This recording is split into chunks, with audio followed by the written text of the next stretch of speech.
Hello, beautiful people. It's your girl Gina, and it's Gina's signature. So today I'll be making this beautiful waist jacket.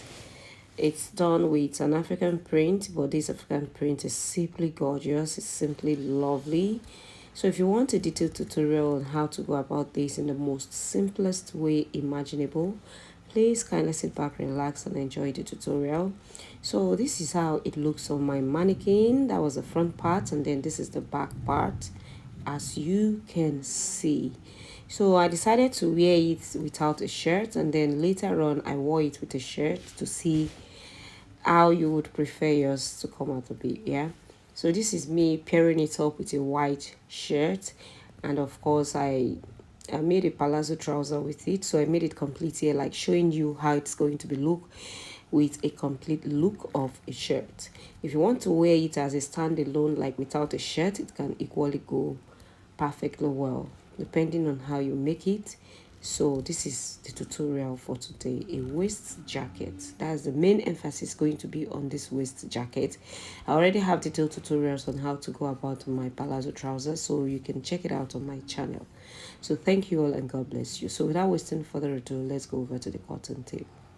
So now I'll be drafting my pattern on the paper first before transferring to my fabric. So I rolled out a line first to indicate the starting point or the starting line. And then I left about 2 inches or 3 inches right there towards me. So the next thing to do now is to let me just go ahead and I light this very well with my pencil. I initially used a pen, so I discovered that it was not very obvious from the camera angle, so I decided to go ahead and highlight it with my pencil. So now this is what we have. So the first thing you need to do is to get the length of your jacket. Whatever your length is, you get it, and then you take your waist measurements. So that right there is my waist measurement. Then the remaining one is going to be for that beautiful pattern we have in the front. You can leave about 5 to 6 inches in the front depending on how you want it to be. So now basically just go ahead and draft your basic bodies, except for the fact that you have that line in the front. You know, when we are cutting our like jackets, we usually leave about some inches in the front. So just go about and leave that, and then draft your basic bodies measurement. Your shoulder divided by 2, your armhole, then you get your bust measurement divided by 4. You add 1 inch or 1.5 inches for that, depending on how you want it. Like me, I added 1.5 because I'll be using half an inch as his, and then 1 inch to sew it by the sides. So at the lower part, I used my hip measurement for the full length.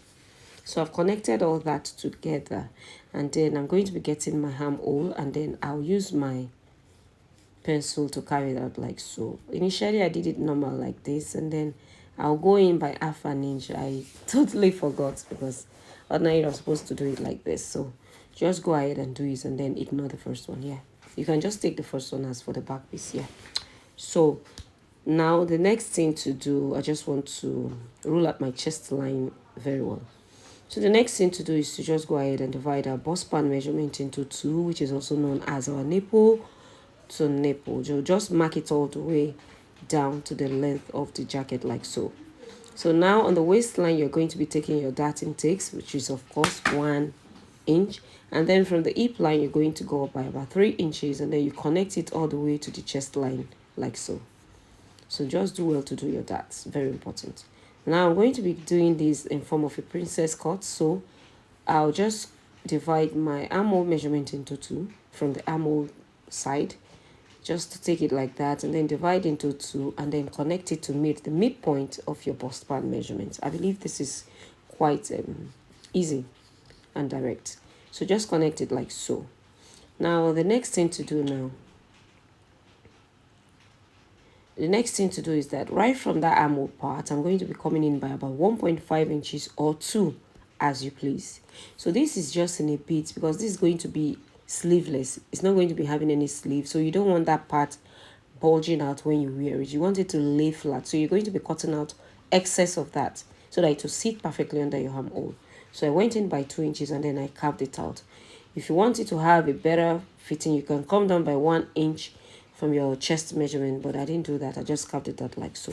So the next thing to do now is to just go ahead and add my bolting allowance, which is of course 1 inch. That is what I did. And from my chest line, I came down by 1 inch for my neck depth. So for the neck width, I'll be making use of 3 inches, like so. So I connected it to meet the 1 inch for the button overlap. So now in order to get that design in the front, the line that I have there, I'll just divide it into two, or go in from the length by about 3 or 4 inches. So this is entirely dependent on how you want it. On the waistline, I came down by 1 inch, and then I connected it to meet the nipple to nipple measurements, which was of course 4 inches. And then right there where the button overlap is, in order to get our V-shaped design at the lower part, I went up by 2 inches. But if you want it higher, you can go by 3 inches. So that is the way it's done. So you can see that it already has the shape of our bucket and jacket, and these are how the buttons are going to be. So this is a very easy tutorial. So I'll go ahead and then cut this out like so. Just follow the way I'm cutting this out. If you didn't understand it, you can go back and then rewatch so that you will understand it perfectly well. So just go ahead and cut it like so. So if you want the depth of your V at that lower part to be more obvious, all you need to do is to just increase the length right there, and then you're good to go. So I'm cutting out the dart lines. So when I'm cutting on my fabric, I'll be adding half an inch on that side. Or if you want to just have you just want it to be one like this, but what's the essence of doing the princess dart? So just make sure you add half an inch all the way around before cutting. You'll see it subsequently as we progress.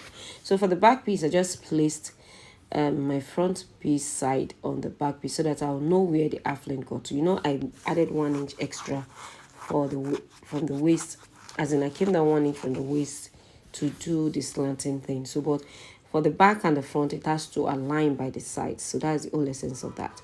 So now I've gone ahead to draft out my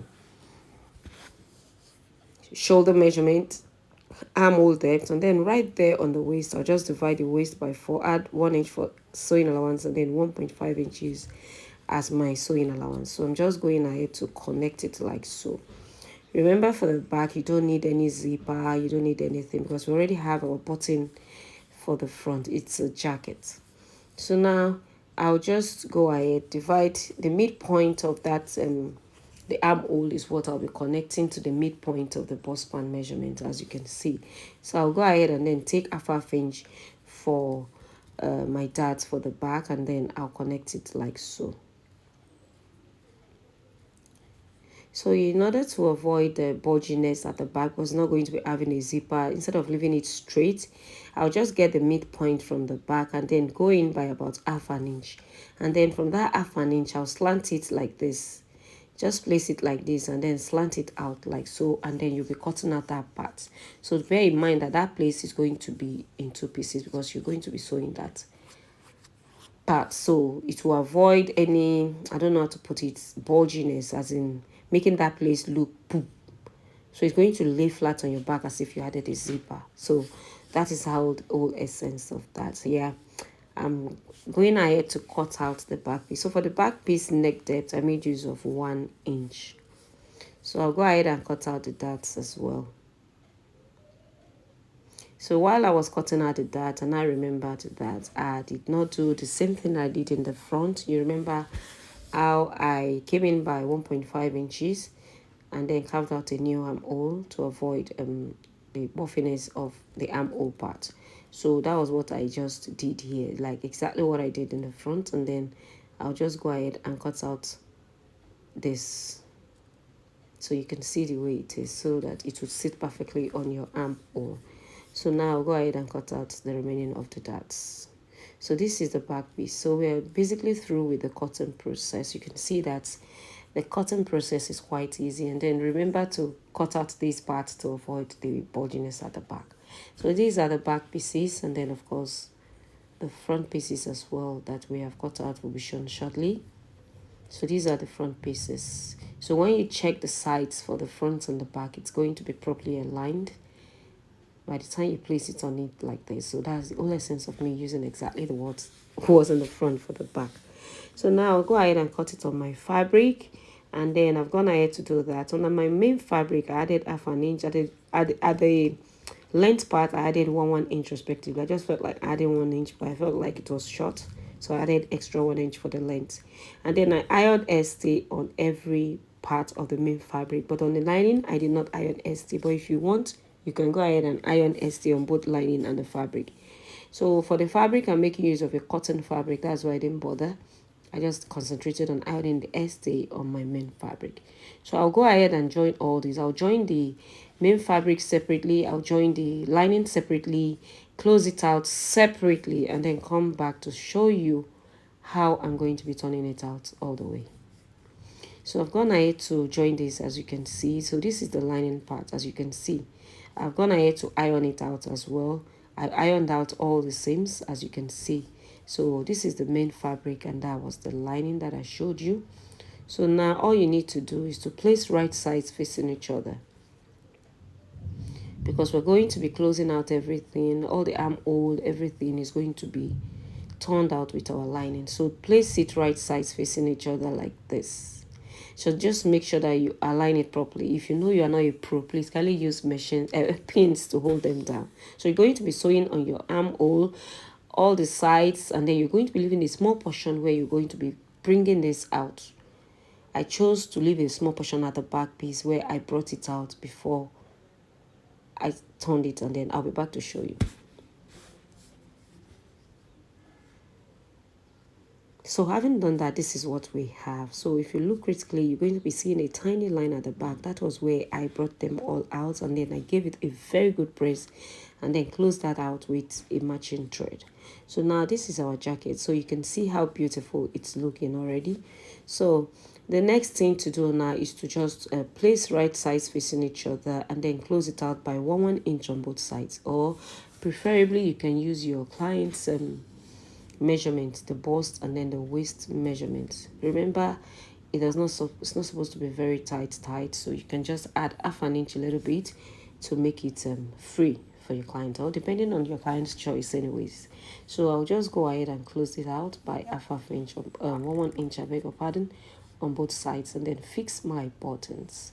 So I've gone ahead to do that, and I gave it a very good press, and you can see how it came out looking. Now this camera is really not doing justice to this beauty. Even the one I wore on the mannequin was not really giving beauty, because when my client wore this, oh my god, everybody was just asking, is this ready-made? So I'm going to be attaching this button, because I'll go ahead and create my button holes and then attach the button. So this is the end of this tutorial, and I believe you enjoyed every inch of it, because of course it's well detailed. Yeah, so if you have any questions, if you have any concerns, please kindly feel free to leave it in the comment section, and I'll be right there to oblige you. Like I always say, this is Genius Signatures, and I'm signing out. Kindly watch out for my next tutorial. Ciao!